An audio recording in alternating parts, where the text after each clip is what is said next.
પાટણમાં શંખેશ્વર હાઈવે પર અકસ્માત થયો। બે બાઇક ચાલકોના મૃત્યુ થયા, મહિલા ઇજાગ્રસ્ત થઈ છે। બે બાઇક વચ્ચે ગમખ્વાર અકસ્માત થયો હતો। પોલીસે ઘટના સ્થળે પહોંચી અને તપાસ હાથ ધરી છે।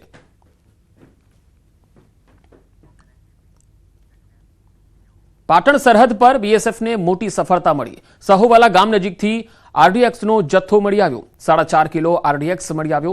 5 હેન્ડ ગ્રેનેડ, 5 પિસ્તોલ, કારતૂસ પણ જપ્ત કરાયા। આતંકીઓના ષડયંત્રને બીએસએફે નિષ્ફળ બનાવ્યું।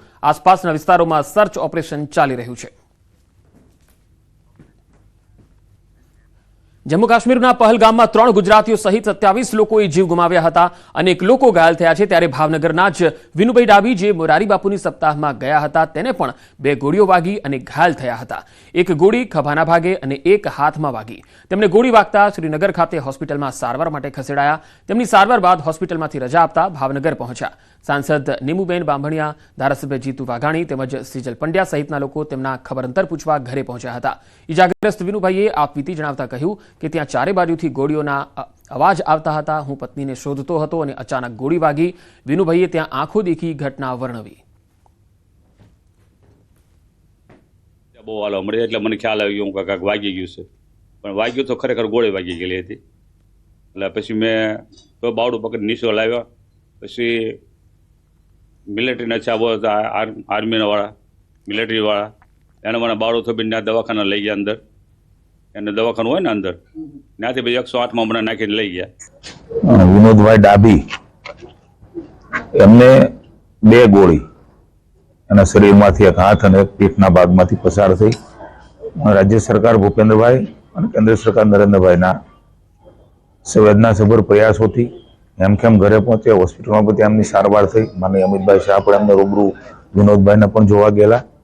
આપણા ભાવનગરનું જ્યારે મને આતંકી હુમલો થયો અને વધીને 2 જ કલાકમાં મને એમનો ફોન આવ્યો કે આતંકી હુમલો થયો છે અને એના ભાવનગરની અંદર 20 લોકો આનું ગ્રુપ અમે હતું, એમાં 2નું મૃત્યુ થયું છે અને 1 ઘાયલ થયા છે।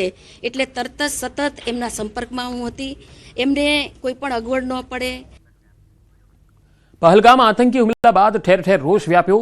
ઠેર ઠેર બંધનું પાલન થઈ રહ્યું છે, ત્યારે કચ્છમાં પણ રોષ વ્યાપ્યો। માતાના મઢની બજાર આજે દિવસ દરમિયાન બંધ રખાયા।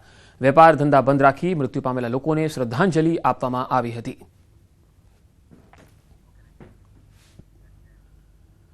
જમ્મુ કાશ્મીરમાં થયેલા આતંકી હુમલાને લઈ કચ્છમાં વેપારીઓએ બંધ પાડ્યો હતો। વેપાર ધંધા બંધ રાખ્યા હતા। આતંકી હુમલામાં શહીદ થયેલા લોકોના શોકમાં આજે ભુજના બજારો અને ખાસ કરીને જથ્થાબંધ બજાર બંધ રહ્યા। જથ્થાબંધ બજારમાં તમામ વેપારીઓએ આજે પોતાના વેપાર ધંધા બંધ રાખ્યા। ભુજના જથ્થાબંધ બજાર બંધ રાખી પાકિસ્તાન સામે વિરોધ નોંધાવ્યો। પાકિસ્તાની આતંકવાદીઓને કડક જવાબ આપવામાં આવે તેવી વેપારીઓએ માંગ કરી। વેપારીઓએ જમ્મુ કાશ્મીરમાં શહીદ થયેલા લોકોને શ્રદ્ધાંજલિ આપી। જૂનાગઢના મજેવડી દરવાજા પાસેથી એક વ્યક્તિને પોલીસે હથિયાર અને 3 કારતૂસ સાથે પકડી લીધો। રહીમ બેલીમ નામના શખ્સ પાસેથી પિસ્તોલ અને 3 જીવતા કારતૂસ મળ્યા।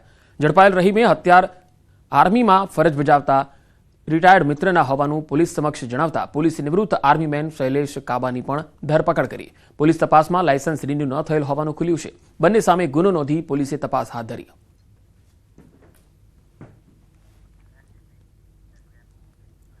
ભરૂચ જિલ્લાના જંબુસર નજીક ઢાઢર નદી પાસે આવેલો 40 વર્ષ જૂનો બ્રિજ ભારે જર્જરિત હાલતમાં છે।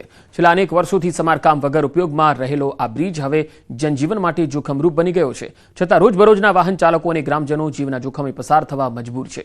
સ્થાનિકોના મતે બ્રિજમાં ઘણા ભાગે ગેપ પડેલા છે અને ટપાલા બેસી ગયા છે। વરસાદ દરમિયાન હાલત વધુ બગડે તેવી શક્યતા છે। કોંગ્રેસના પ્રતિનિધિ મંડળે બ્રિજની મુલાકાત લીધી અને તાત્કાલિક સમારકામની અપીલ કરી। વારંવાર રજૂઆત કરવામાં આવેલી છતાં પણ ઓછા ભાવના ટેન્ડરને કારણે કોઈ ટેન્ડર ભરતું નથી। મોરબી જેવો ભોગ બન્યા પછી આ પુલ બનાવવામાં આવશે અથવા સરકારના ભોગની રાહ જોઈ રહી છે। વારંવાર આ રસ્તામાં જતા વાહનો એટલી બધી મુશ્કેલીઓ પડે છે કે આ રસ્તો ધોરીમાર્ગનો જોડતો રસ્તો છે। સુરેન્દ્રનગરમાં મહાનગરપાલિકા દ્વારા 2 કરોડથી વધુના ખર્ચે અદ્યતન સ્વિમિંગ પુલ બનાવવામાં આવ્યું, જેનું 15 ઓગસ્ટ 2024ના રોજ લોકાર્પણ કરાયું હતું। લોકાર્પણના 8 મહિના જેટલો સમય થઈ ચૂક્યો છે, પરંતુ હજુ સુધી તેને ખુલ્લું મૂકવામાં આવ્યું નથી। આ સ્વિમિંગ પુલ 3 વર્ષથી બંધ હાલતમાં હતું, જેથી તંત્ર દ્વારા કરોડોનો ખર્ચ કરી તેનું રેનોવેશન કરવામાં આવ્યું અને અત્યાધુનિક જે સાધનો છે તેની સાથેનું જીમ પણ હતું। મહાનગરપાલિકા સત્તાધીશોની અણઆવડત અને અણઘડ વહીવટના કારણે હજુ લોકોને કામ નથી આવી રહ્યું, કારણ કે સ્વિમિંગ પુલની કામગીરી તંત્ર દ્વારા કોઈ એજન્સી નક્કી કરવામાં આવી નથી, કોચની પણ ભરતી કરવામાં આવી નથી. લોકોમાં સવાલ ઉઠી રહ્યો છે કે જો સ્વિમિંગ પુલ અને જીમનો ઉપયોગ નહોતો જ કરવો તો કરોડોનો ખર્ચ કેમ કર્યો? છેલ્લા 9 મહિના જેવો સમય થઈ ગયો ઓગસ્ટથી, તો અમે વારંવાર તંત્રને, મહાનગરપાલિકાના કમિશનર સાહેબને, એની પહેલા નગરપાલિકાના પ્રમુખ હતા, એમને આવેદનપત્રો, અમારા લગભગ 200 જેટલા સભ્યો છે એક્ટિવ સ્વિમિંગ પુલના, વારંવાર અમે એમને રજૂઆત કરી છે, પરંતુ કોઈ રીતે એ સ્વિમિંગ પુલ એમણે ચાલુ કરેલ નથી. અણઘટ વહીવટ અને દિશાવિહીન વહીવટના કારણે 15 ઓગસ્ટ 2024 ના રોજ મુળુભાઈ બેરા મંત્રી દ્વારા ધારાસભ્યશ્રી અને તત્કાલીન નગરપાલિકાના પ્રમુખશ્રીની હાજરીમાં આ સ્વિમિંગ પુલનું ઉદ્ઘાટન કરવામાં આવ્યું હતું, પણ આ સ્વિમિંગ પુલ એક પણ વખત ચાલુ કરવામાં આવ્યો નથી. વડોદરામાં ગત વર્ષે આવેલ ભારે વરસાદના કારણે તારાજી સર્જાઈ હતી, તેથી રાજ્ય સરકારે તાત્કાલિક નદીનું કામ કરવા આદેશ આપ્યા હતા.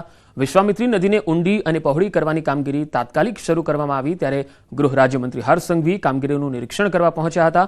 કામગીરી અંગે ગૃહ રાજ્યમંત્રીએ નિવેદન આપ્યું અને કહ્યું છે કે ચોમાસા પહેલા કામગીરી પૂરી કરી લેવાના પ્રયાસ હાથ ધરાયા છે. 100 દિવસમાં સંપૂર્ણ કામગીરી કરવાનો લક્ષ્યાંક ચરખાયો છે. 45 દિવસમાં 50% કામગીરી પૂર્ણ કરી અને મોટી સફળતા છે. તેમણે ખાતરી આપી છે કે વરસાદ પહેલા સંપૂર્ણ કામગીરી પૂરી થશે. આનંદ થાય છે કે માત્ર 45 દિવસમાં 50%થી વધારે કામગીરી પૂર્ણ કરવામાં આવી છે. દરરોજનું ટાર્ગેટ હતું 1% કામ. 15 લાખ ક્યુબિક મીટરની જે વાત હતી એમાંથી 7.5 લાખથી વધારે કામગીરી પૂર્ણ કરી લેવામાં આવી છે, જે ખૂબ મોટી સફળતા છે. અને આ જ પ્રકારે આ કામગીરીને વધુ ઝડપથી આવનારા દિવસોમાં કઈ રીતે ચલાવી શકાય તે માટે એક બેઠકનું આયોજન આજે વડોદરા ખાતે કરવામાં આવ્યું છે. ગત વર્ષે ચોમાસામાં વડોદરા